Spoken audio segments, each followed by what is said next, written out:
The city never slept. Glass towers shimmered under the silver glow of hovering drones, and sky rails hummed with silent magnetic trains gliding through the clouds. It was a future most only dreamed of, powered by minds brilliant enough to bend technology into miracles. And at the center of that empire sat Liana Sterling, the woman who built Sterling Nexus from nothing but ambition and sleepless nights. The world praised her, feared her, envied her. People whispered her name with awe, as though she were forged from steel rather than flesh. She had everything: power, wealth, influence that could shift governments and silence storms of scandal with a single signature. Yet, in the quiet corners of her sprawling penthouse, surrounded by devices smarter than most humans and a view that could swallow the horizon, there was one thing even she could not conquer. Aurora. Her daughter sat by the window every morning, small fingers pressed to the glass, watching clouds drift by the aerial lanes as if they whispered secrets.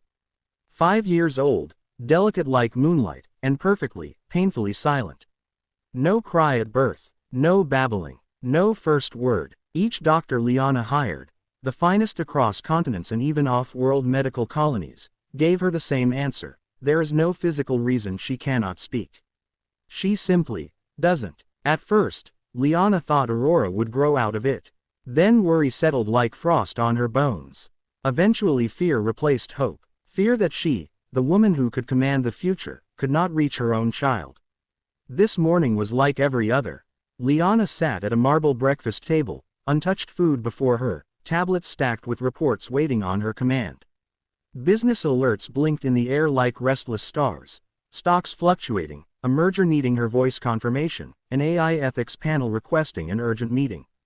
She ignored them all. Her gaze was fixed on Aurora, who sat on the floor building a tower out of translucent kinetic cubes. They glowed soft blue under her touch, humming with low energy. Aurora didn't look up. She rarely did. Not at screens, not at voices, not even at her mother unless something truly caught her attention. "Good morning, baby," Liana said softly. No answer, only the soft click of cubes stacking, and then a faint shimmer as Aurora programmed a micro-light sequence inside the tower, making it sparkle like starlight through crystal. Even in silence, Aurora had a genius spark, a calm intelligence that reminded Liana too much of herself. It scared her, in a way she never admitted aloud. Liana stood, heels echoing against the polished floor. The AI assistant floated forward, a smooth silver projection, awaiting command.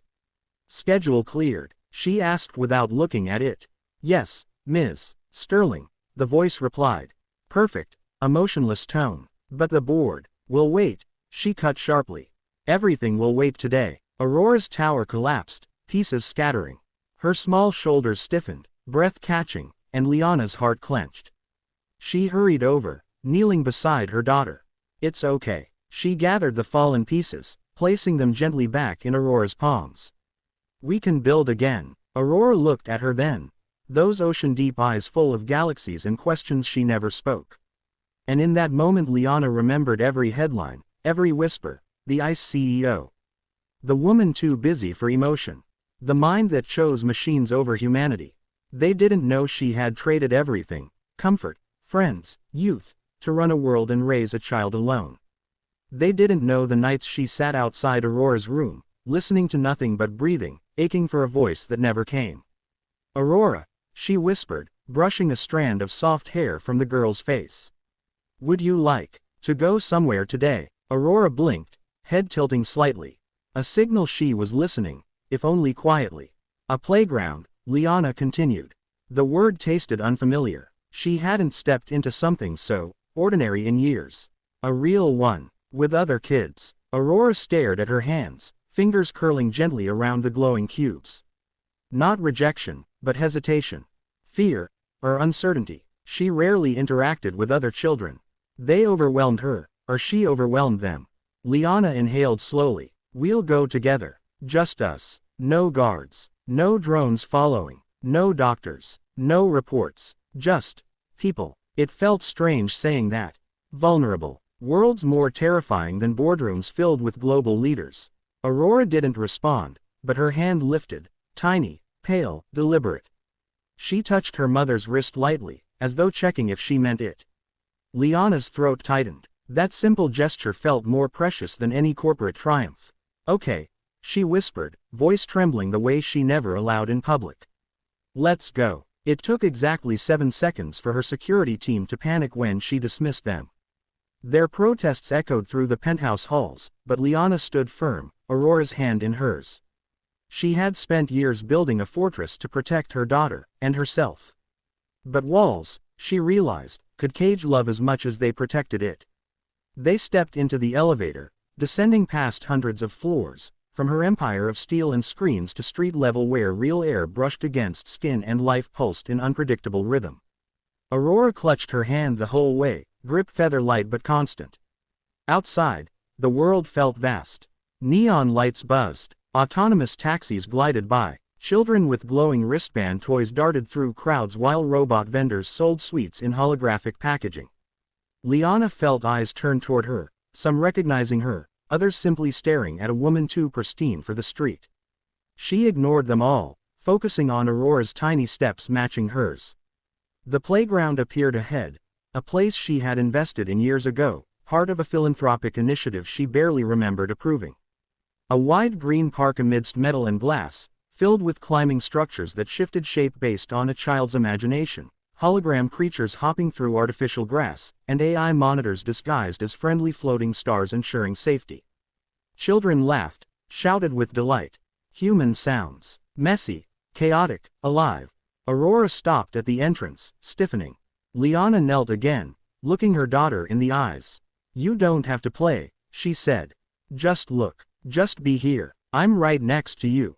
Aurora's gaze drifted to other kids, loud, fast, unpredictable. Then to a little boy about her age chasing a projected butterfly with bright, determined eyes. A soft breeze brushed past them, carrying the distant echo of laughter. Aurora squeezed her mother's fingers once, a silent signal. Then she let go. Liana's breath caught as Aurora stepped forward alone, hovering near the sandbox but not entering. Observing, waiting. For the first time in a very long time, Liana Sterling felt terrified and hopeful both at once.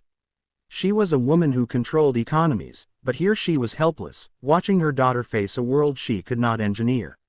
The playground buzzed with the kind of energy that came from sunshine, freedom, and laughter layered on top of futuristic wonder. Little feet pattered over smart grass that cushioned every step and shimmered faint holographic ripples like gentle water where children ran.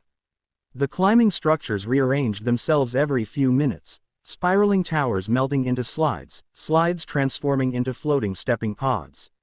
A soft melody drifted on the air, composed in real time by the AI system, adjusting to children's heart rates and movement patterns. It was meant to keep energy regulated, emotions balanced.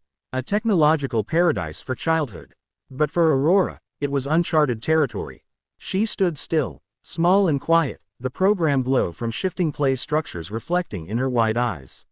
She kept close enough to feel her mother's presence but far enough to not cling.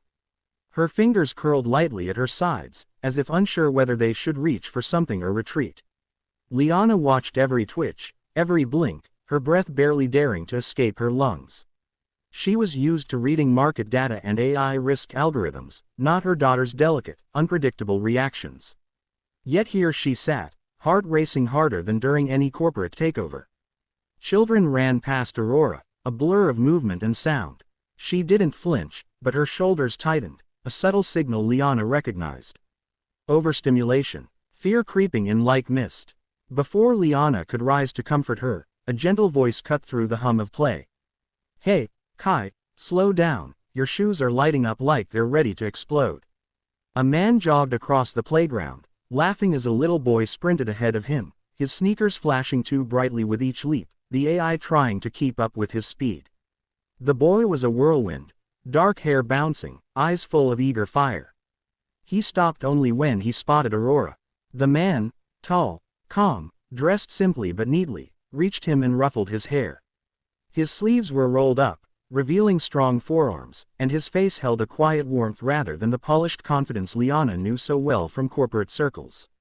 He looked grounded, present, as if he wasn't thinking about a dozen obligations at once.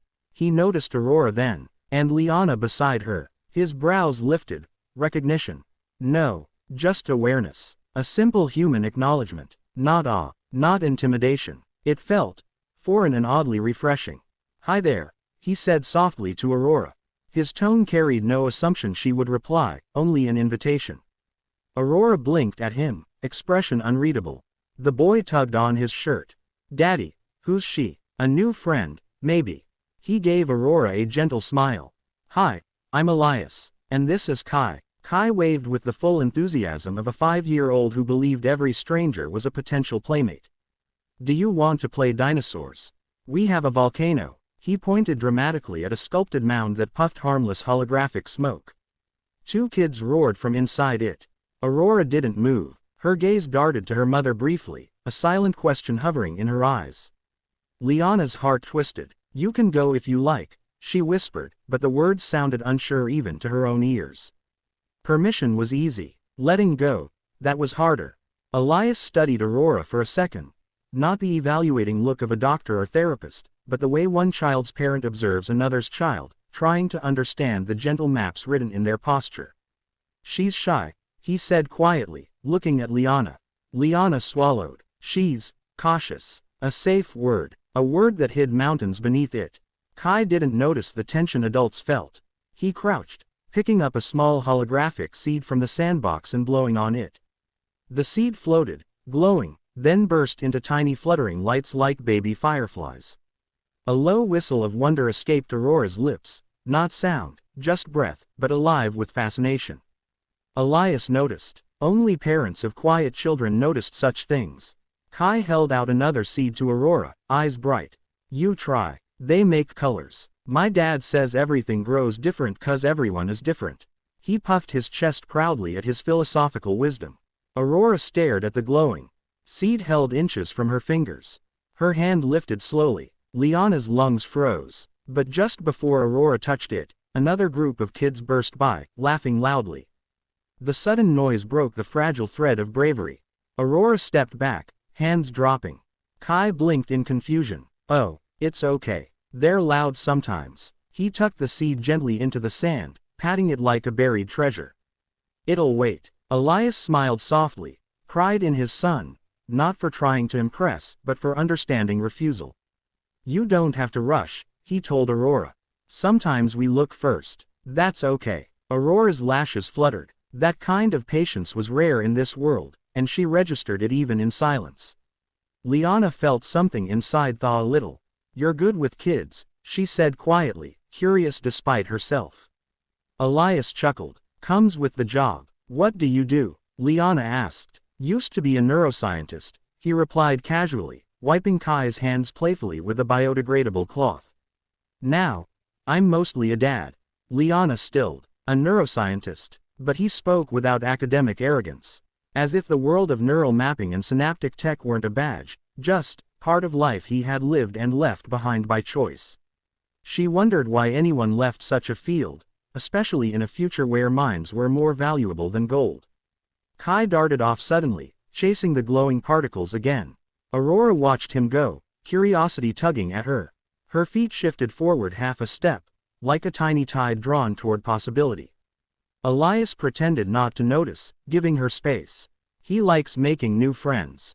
Liana's voice was low. "Aurora doesn't speak." She rarely said it aloud, as if naming it made the ache too real. Elias didn't flinch. Some kids don't. Not until they're ready. No pity. No forced reassurance. Just simple, grounded truth. Communication isn't only sound. The sentence settled into Liana like a warm stone. Solid. Real. Aurora bent down and touched the sand, tracing a small line with her finger. Kai saw and jogged back, kneeling beside her as if it were natural. He didn't talk, just started drawing too. Their tiny lines crossed, weaving into a silent introduction. Liana's throat tightened. Aurora wasn't running. She wasn't hiding. She was trying, testing the world inch by inch. A small breeze lifted strands of Aurora's hair. She didn't look at her mother, but she didn't need to. Liana felt the trust in the space between them. For the first time, Liana allowed her body to relax into the bench, palms pressing against smooth wood. The day was not a test. It was a moment, and moments, she realized, were rare currency she had forgotten to collect. Elias stood, stepping back a little to give the children room. "You picked a good day to bring her here." Liana exhaled a laugh, quiet, disbelieving. I had no idea what I was walking into. Parenthood, he replied, eyes warm.